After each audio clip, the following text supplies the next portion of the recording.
This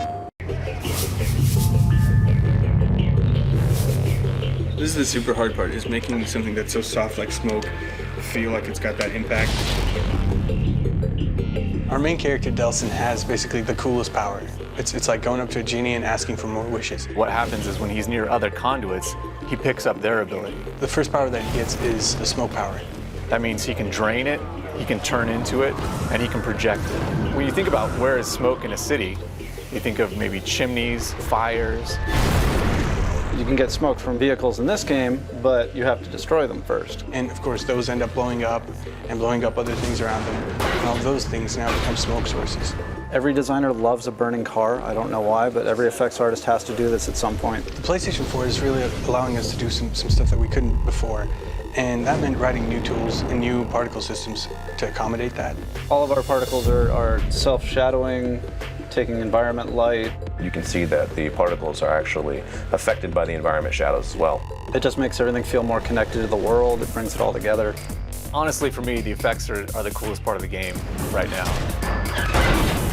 In a fluid fashion, you can combo up melee hits to dashes and moving away evasion stuff, to shooting, to dashing back in.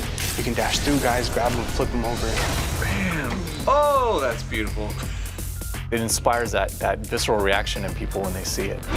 So it tosses things in the air, and then they kind of like almost hover with some smoke around them, and then they blow up. Instead of just, it's actually windy gusts of, it's like, whoa, like, you know, whirlwind of smoke. Me too, and these bad guys, right? And then at the end, all this crap's in the air, plop. I'm gonna shoot this thing right in front of me. So in the middle of combat, you know, there are bullets flying at you, grenades, whatever's coming at you. You can dodge left, dodge right, completely dematerialize, and then rematerialize somewhere else. You can also dash into vents, so we made this effect where it sort of swirls in. Yeah, so he's actually cranking up, and then he kind of does a corkscrew, he jumps. It's one of those things that just gives you all this energy, and you can sort of jump into combat, jump into action, and you feel so powerful and quick, and you almost want to get surrounded. You're waiting for that moment to get surrounded so that you could just unleash this power that they didn't even know you had. Delsin is basically conjuring up a storm of smoke and ash.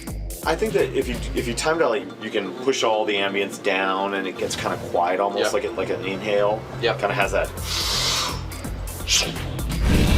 We were really pushing it. Let's have Delsin go as high as freaking possible. Here he is in the air, he kind of tucks in. By the time it gets to, you know, about here, he's pretty much reformed at that point, yeah. And then he kind of dive bombs in. And at that point, he's kind of like dematerialized. Anything breakable, it's going to destroy.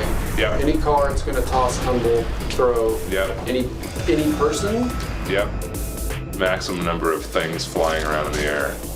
We're trying to make you feel like you're this unstoppable force, and it takes wave after wave of enemy to give you a challenge. Your character is the weapon, and that's something that's really, really turned out to be a lot of fun.